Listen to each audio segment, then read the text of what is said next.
ఈ రోజు నమస్కారం. ముగ్గురు యోగుల సన్యాసుల మరియు ఒక అందమైన విధవ మహిళ గురించి. ఈ మహిళ ఈ గ్రామంలో వేశ్య. అనేక రహస్యాలు ఎప్పుడు చూడనటువంటి సందర్భాలు, నిజంగా ఇలా కూడా ఉంటుందని అనే సన్నివేశాలు, ఎన్నో మార్పులతో నిండి ఉంది. ఈ సన్యాసులు ఈ మహిళను ఎలా కలుసుకున్నారు, ఈ కథ చివరికి ఏ విధంగా మలుపు తిరుగుతుంది తెలుసుకోవాలంటే పూర్తిగా వినండి. ఎందుకంటే పూర్తిగా తెలియని చాలా విషతుల్యంగా ఉంటుంది. ఈ వీడియో మీకు నచ్చితే ఒక లైక్ చేసి మీకు ఏమనిపించిందో కింద కామెంట్ సెక్షన్లో చెప్పండి. ఇప్పుడు మీ సమయం వృధా చేయకుండా చెప్పడం ప్రారంభిస్తాను. ఇది చాలా పురాతన కాలం నాటి కథ. ముగ్గురు సన్యాసులు సత్యాన్వేషణలో దేశాంతరాలుగా తిరుగుతున్నారు. వారి వయసు 35 నుంచి 40 సంవత్సరాల మధ్య. వారు తపస్సు జీవితాన్ని గడుపుతున్నారు. గ్రామానికి వెళ్ళి భిక్షాటన చేస్తూ అందరికీ జీవన సత్యాన్ని బోధిస్తుంటారు. వారి ఏకైక లక్ష్యం సత్యాన్ని తెలుసుకోవడం. ప్రతి మనిషి తన జీవితంలో అన్వేషణ చేయాల్సిందే. వేసవి కాలంలో బాణుడు భూమి వైపు తగిలవేటేళ్ల కిరణాలు విసురుతున్నప్పుడు ముగ్గురు సన్యాసులు ఒక గ్రామానికి చేరుకున్నారు. ఇది చిన్న గ్రామం. కొన్ని ఇళ్ళే ఉన్నాయి. చుట్టూ పచ్చదనం. గ్రామస్తులు చాలా సాదాసీదాగా వాస్తవంగా ఉంటారు. వ్యవసాయమే వారి జీవన ఆధారం. సన్యాసులు గ్రామంలోకి ప్రవేశించి భిక్షాటన చేసాగారు. ప్రతి ఇంటి వద్ద భిక్షాందేహి అంటూ భిక్ష కోరారు. గ్రామస్తులు విశ్వాసంతో వారికి అన్నపానీయాలు ఇచ్చారు. వారి ఉపదేశాలు శ్రద్ధగా వినేవారు. కొందరు తమ సమస్యలను చెబుతూ పరిష్కారం కోరేవారు. సన్యాసులు ఓర్పుతో వారి సందేహాలకు సమాధానం చెబుతూ ఉండేవారు. ఇలా గ్రామమంతా తిరిగి భిక్ష తీసుకున్నారు. కానీ గ్రామ చివరిలో ఓ గుడిసె కనిపించింది. అది పూర్తిగా వేరుగా అనిపించింది. అది గ్రామ అంచున ఉంది. అక్కడ ఎవరు వెళ్ళరట. భిక్షాటన చేస్తున్నప్పుడు ఒక సన్యాసి ఒక గ్రామస్తుడిని అడిగాడు, ఈ గుడిసె ఎవరిది? మేము మొత్తం గ్రామంలో భిక్ష తీసుకున్నాం, కానీ ఇంట్లో నుంచి కాదు. ఆ గ్రామస్తుడి ముఖం ఒక్కసారిగా మారిపోయింది. అద్భుతంగా చూశాడు. తర్వాత మెల్లగా అన్నాడు, బాబా, ఆ ఇంటికి వెళ్ళకండి. అది మీకు తగిన స్థలం కాదు. సన్యాసి ఆశ్రయంగా అడిగాడు, అలా ఎందుకు? అక్కడ ఎవరున్నారు? గ్రామస్తులు జరుచుకుంటూ అన్నాడు, అక్కడ ఒక విధవ మహిళ ఉంటుంది. కానీ ఇప్పుడు ఆమె వేసేగా మారిపోయింది. ఈ గ్రామంలోని ప్రతి పురుషుడు రాత్రివేళ ఆమె వద్దకు వెళ్తాడు. ఆమె అపురూపమైన అందాన్ని కలిగి ఉంది. ఒకసారి ఆమెను చూసిన వారు తట్టుకోలేరు. ఆమె కన్నులు మంచిగా మిలమిల మెరుస్తూ ఉంటాయి. ఆమె ఆకర్షణకు ఎవరు తప్పించుకోలేరు. ముగ్గురు సన్యాసులు గ్రామస్తుల మాట విని ఒకరికొకరు చూసుకున్నారు. వారు తమ మధ్య సిగ్నల్ ఇచ్చుకున్నారు. వారిలో ఒకరు అన్నారు, సరే, మేము అక్కడికి వెళ్ళాము. గ్రామస్తులు సంతృప్తిగా వెళ్ళిపోయాడు. కానీ సన్యాసుల మనసులో సందేహం ఆసక్తి మేరకు ఉంది. ఏమిటి? నిజంగా ఆ మహిళ అంతటి అందాన్ని కలిగి ఉందా? ఇది కేవలం ఆమె శరీర అందమేనా, లేక మరేదైనా వాస్తవం దాగి ఉందా? తదుపరి వారు ఓ నిర్ణయం తీసుకున్నారు. ఈ మహిళను కలవాలి. ఆమె నిజంగా అంతటి ఆకర్షణ కలిగి ఉందా లేదా తెలుసుకోవాలి. ముగ్గురు సన్యాసులు నెమ్మదిగా గుడిసె వైపు అడుగులు వేశారు. వారు అక్కడికి చేరుకొని గుమ్మం వద్ద నిలబడి భిక్షాందేహి అని పిలిచారు. కొన్ని క్షణాల తర్వాత గుడిసె తలుపు తెరుచుకుంది. లోపల నుంచి ఒక యువతి బయటకు వచ్చింది.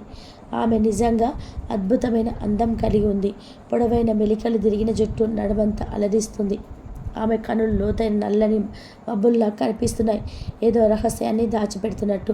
ఆమె కాంతివంతమైన తెల్లని చర్మం, సుందరమైన శరీరాకృతి ఎవరికైనా మోహాకృతి కల్పించేది. సన్యాసులు ఒక్క క్షణం ఆమెను చూస్తూ ఉండిపోయారు. కానీ వెంటనే తాము తట్టుకొని శాంతంగా నిలిచిపోయారు. ఆమె చిరునవ్వుతో నమస్కరిస్తూ, ఇది నా అదృష్టం. ఇప్పటి వరకు నా ఇంటికి వచ్చిన వారు ఒకటే కారణంతో వచ్చారు, కానీ మీరు భిక్ష కోసం వచ్చారు. ఆమె మాటల్లో ఒక ప్రత్యేకమైన ఆహ్వానం ఉంది, ఎవరినైనా ఆకర్షించేలాగా. సన్యాసులు ప్రసాదంగా సమాధానం ఇచ్చారు. దేవి, మాకు కేవలం కొంత భోజనం లేదా నీరు లభిస్తే చాలన్నారు. ఆమె నవ్వుతూ, భోజనం కాదు, మరేదైనా కావాలా అంటూ అడిగింది. సన్యాసులు చిరునవ్వుతో, మేము మోహమాయలకు తిథులం, మాకు కేవలం కొంచెం నీళ్లు తెచ్చి పెడతారా? ఆమె లోపలికి వెళ్ళామని సంకేతం ఇచ్చింది. లోపలికి రండి, నేను నీళ్లు తెస్తాను. ముగ్గురు సన్యాసులు ఆమె చాలా తెలివైనదని గ్రహించారు.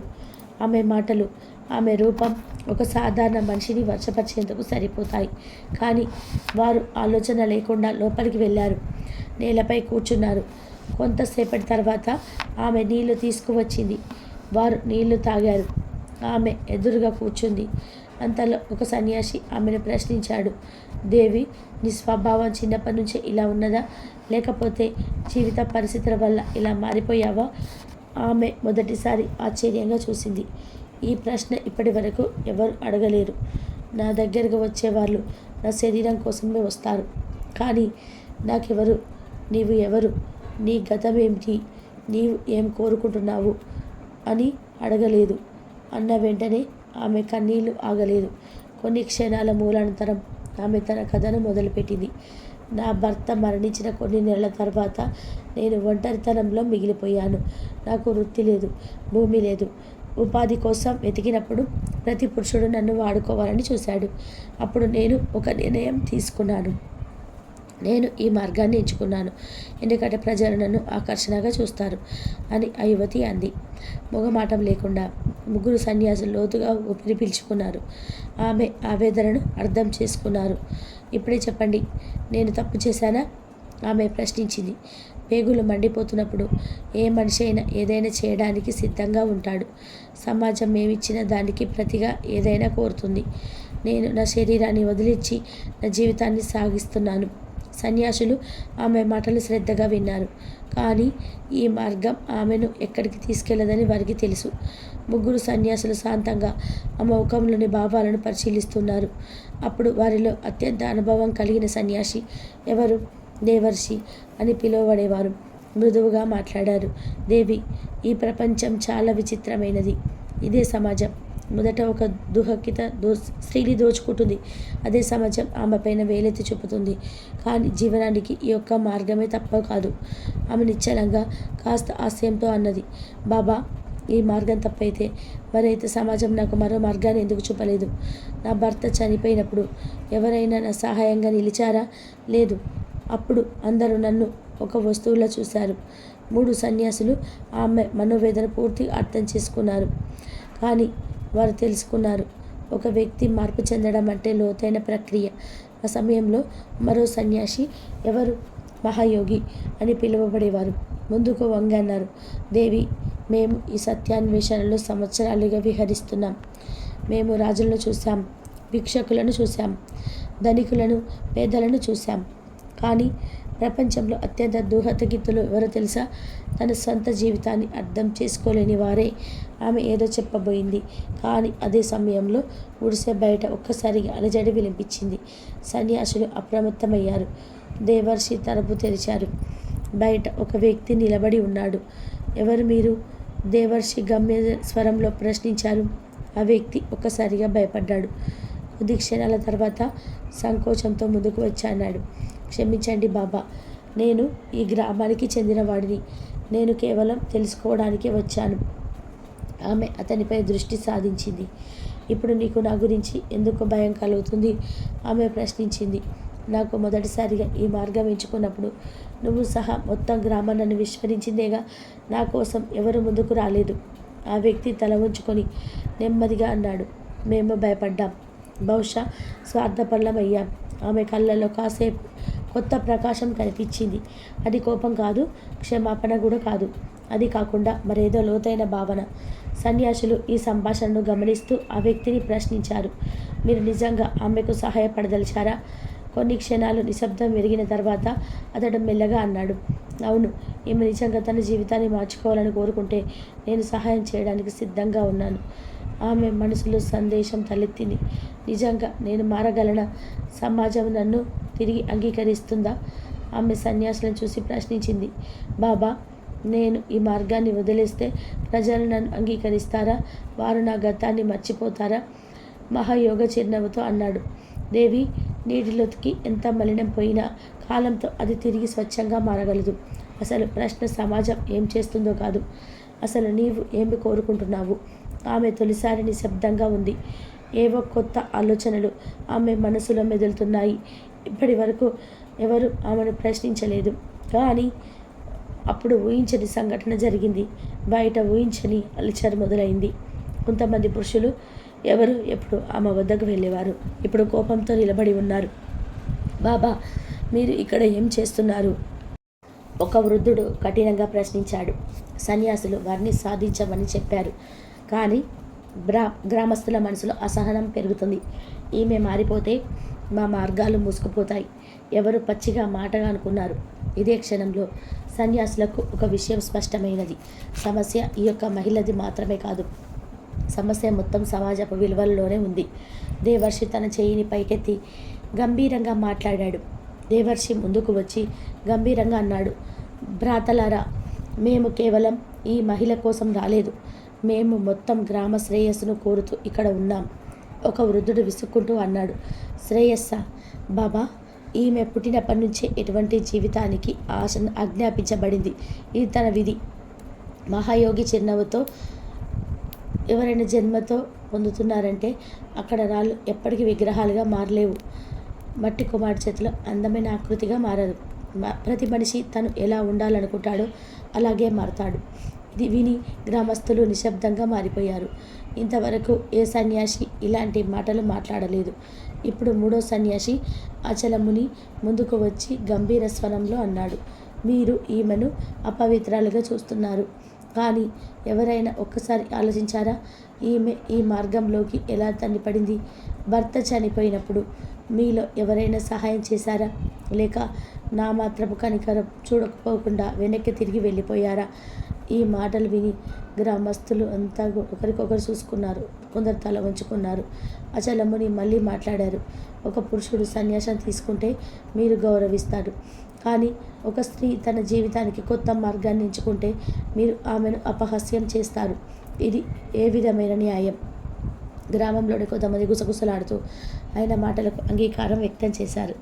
ఆమె కళ్ళల్లో కన్నీళ్ళకించాయి. చేతులు జోడించి కృతజ్ఞతతో అన్నది, బాబా, ఇదే మొదటిసారి ఎవరో ఒకరు నన్ను ఒక మనిషిగా అర్థం చేసుకున్నారు. నేను నా గతం నుంచి విముక్తి కోరుకుంటున్నాను. దయచేసి నాకు మార్గం చూపండి. మహాయోగ సంతోషంగా నవ్వుతూ అన్నారు, దేవి, మొదట నీవు స్వయాన్ని నమ్మాలి. సమాజ భయాన్ని విడిచిపెట్టి నీ జీవితాన్ని కొత్త మార్గంలో నడిపించాలి. ఆమె తల ఉంచి నిశ్శబ్దంగా తన ఆలోచనలు సమీక్షించింది. ఆ తర్వాత మెల్లగా తన నగలు తీసివేసి సన్యాసుల పాదాల దగ్గర ఉంచింది. ఇవాళ నుంచి నా పాత జీవితాన్ని ఇక మిగిలేది కాదు.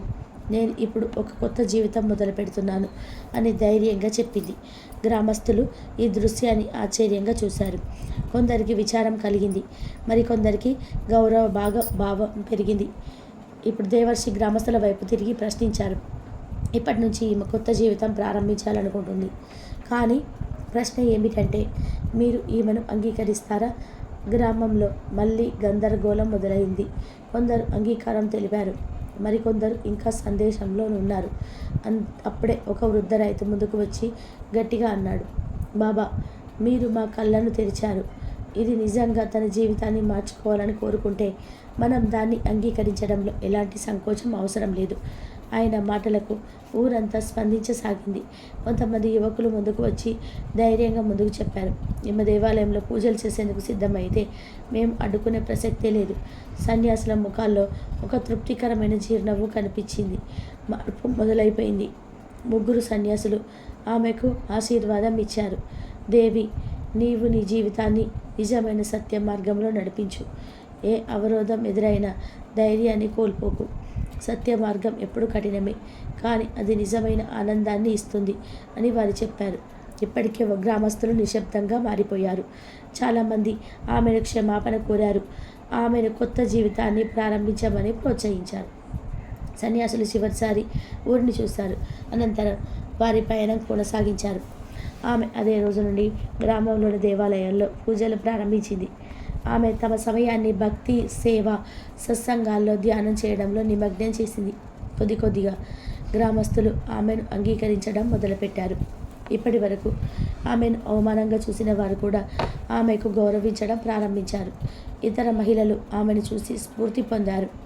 వాళ్ళు గుర్తించారు, తల వంచి బ్రతకడం తప్ప గౌరవంగా జీవించడానికి మరొక మార్గం కూడా ఉంది.